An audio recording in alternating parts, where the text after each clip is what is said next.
مستحب ہے کہ قنوت کو بلند آواز سے پڑھے. یہ انفرادی نماز پڑھنے والوں کے لیے ہے. جب آپ تنہا نماز پڑھ رہے ہوں، انفرادی جماعت میں نہ ہوں، تو مناسب ہے اور مستحب ہے کہ آپ آواز نکال کے آواز کے ساتھ قنوت کو پڑھیں. یہ مستحب ہے. لیکن اگر جماعت میں آپ نماز پڑھ رہے ہوں اور امام جماعت تک آپ کی آواز جا رہی ہو تو پھر مستحب نہیں ہے بلند آواز سے پڑھنا، پھر آہستہ سے پڑھیں.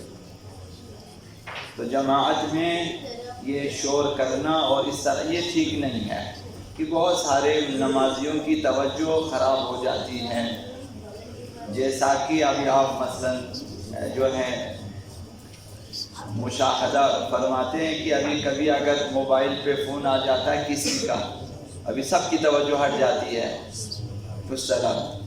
پھر جب زور زور سے گفتگو ہوتی ہے تو پھر مثلا تو مناسب ہے کہ اگر یا فون کو بند کر لیں یا پھر سننا ہے تو سائلنٹ کریں، باہر جا کر سنیں تاکہ نمازی ڈسٹرب نہ ہو. حتیٰ قنوت میں مثلا فرمایا بلند آواز سے نہ پڑھیں، قراءت میں فرمایا بلند آواز سے نہ پڑھیں. جماعت میں جب آپ تیسری رکعت میں آ جاتے ہیں، قراءت کرنا چاہتے ہیں تو آپ آہستہ پڑھیں. آپ بلند آواز سے پڑھیں گے، باقی جو مثلا 10 20 50 100 بندے باجماعت نماز ادا کر رہے ہیں تو ان کی توجہ خراب ہو جاتی ہے. تو بہتر یہ ہے کہ جماعت میں اگر آپ الگ سے قنوت پڑھ رہے ہوں یا جماعت کے ساتھ قنوت پڑھ رہے ہوں تو آپ جو ہیں آہستہ سے پڑھیں. فرادہ اگر آپ پڑھ رہے ہوں مسجد میں یا نماز میں کہیں جہاں جماعت وغیرہ نہ ہو تو بلند آواز سے قنوت پڑھنا مستحب ہے. گھر میں اور بھی مستحب ہے، جیسا کہ نماز تہجد میں بھی عرض کیا کہ اب بلند آواز سے تہجد کی نماز پڑھیں تاکہ گھر والے آہستہ آہستہ سنیں اور عادی ہو جائیں. بہت بڑا اثر ہوتا ہے. چیخ چیخ کے نہ پڑھیں، آہستہ آہستہ پڑھیں کہ جو لوگ سوئے آہستہ آہستہ ان کے کانوں میں آواز جائے. بچے بھی روزانہ دیکھیں آپ کو نماز پڑھتے ہیں اور نماز میں کیا پڑھتے ہیں، عادی ہو جاتے ہیں. قنوت میں کوئی بھی دعا آپ پڑھ سکتے ہیں اور کوئی بھی مناجات آپ پڑھ سکتے ہیں اور کوئی بھی ذکر آپ پڑھ سکتے ہیں. ذکر بھی پڑھ سکتے ہیں، مناجات بھی اور دعا بھی. حتیٰ کہ حضرت ایت اللہ سیستانی ایک بار سبحان اللہ بھی کہیں کافی ہے قنوت میں. کبھی اگر جلدی بھی ذکر ہے، دعا نہیں ہے ذکر ہے، یہ بھی کافی ہے قنوت میں. کبھی اگر جلدی میں ہے اور ٹائم نہ ہو تو ایک بار سبحان اللہ کہہ سکتے ہیں آپ. تو ذکر بھی مستحب ہے اور دعا بھی مستحب ہے اور مناجات جو کتابوں میں ہے وہ بھی مستحب ہے. کوئی بھی آپ پڑھ سکتے ہیں قنوت میں. یہ شرط نہیں کہ صرف دعا ہی ہو، ذکر نہ ہو. مثلا تو مثلا ایک بار صلوات پڑھی ہو کیونکہ دعا ہے، مستحب ہے قنوت میں. بہتر یہ ہے کہ قنوت میں دعائے فرج کو پڑھیں. دعائے فرج یہ مستحب ہے.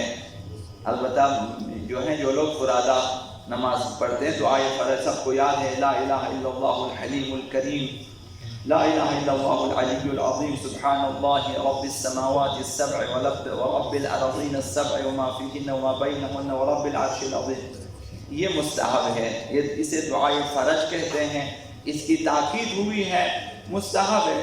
اگر یاد نہ ہو تو یاد کر لیں، کوئی مسئلہ نہیں ہے.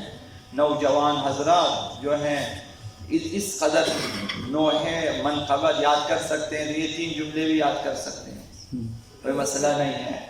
اور بہتر یہ ہے فقہا نے فرمایا اس دعائے فرج کے بعد اس دعا کو بھی پڑھیں. اللہم اغفر لنا وارحمنا وعافنا واعف عنا انک علی کل شیء قدیر. پروردگارہ ہمارے گناہوں کو بخش دے، ہم پر رحم فرما مثلا اور ہمیں معاف فرما وغیرہ. یہ دعا اس کے ساتھ پڑھ لیں تو زیادہ مستحب ہے. یہ کوئی مثلا لمبی چوڑی دعا نہیں ہے. اگر یہ مسئلہ ضروری، اگر جان بوجھ کر آپ نے قنوت نہیں پڑھا، جان بوجھ کے نہیں پڑھا، پھر اس کی قضا نہیں ہے. گناہ بھی نہیں ہے، نماز بھی صحیح ہے، قضا بھی نہیں ہے. بس آپ نہیں پڑھا، پھر آپ چاہیں نماز پڑھیں ختم کریں، پھر آپ کے پاس بازگشت کا موقع نہیں ہے.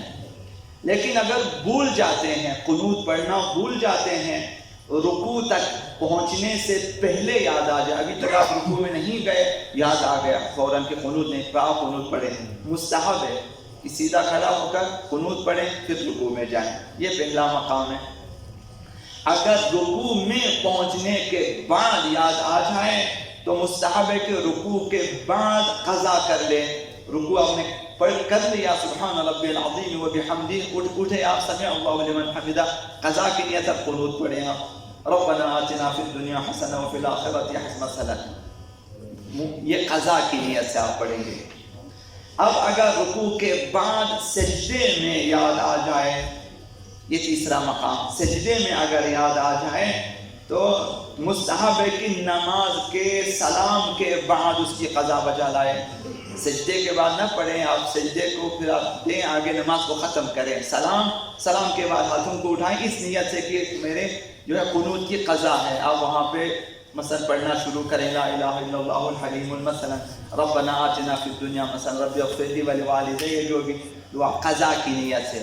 یعنی آپ نے نماز میں قنوت پڑھنا تھا, آپ بھول گئے, اب سلام نماز کے بعد آپ اس کی قضا بجا لائیں, تو وہ قنوت جو آپ بھول چکا تھا اسے آپ نے انجام دیا ہے, ایک مستحب کو آپ نے انجام دیا ہے, یعنی آپ نے اس کو ریکور کیا ہے, یہ ثواب ملے گا آپ کو.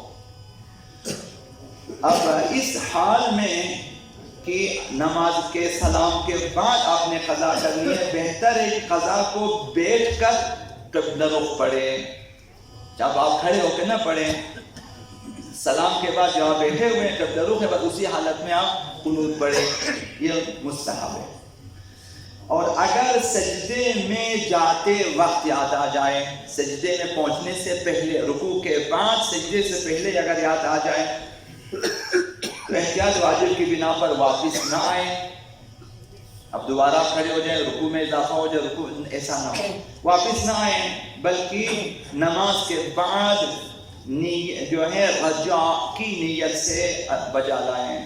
یعنی رکوع کے بعد سجدے میں پہنچنے سے پہلے یاد آ گئے تو آپ کے لیے واپسی کا کوئی راستہ نہیں ہے, اب نماز کو ختم کریں. اس کے بعد اس نیت سے کہ بامید ثواب, بامید رضایت پروردگار خداوند انشاءاللہ اس پہ راضی ہیں اور انشاءاللہ مجھے ثواب میں, اس نیت سے آپ قنوت پڑھیں نماز کے بعد. جس طرح عرض کیا, سجدے میں یاد آنے کے بعد نماز کے بعد آپ بیٹھ کر قبلہ رخ قضا کریں.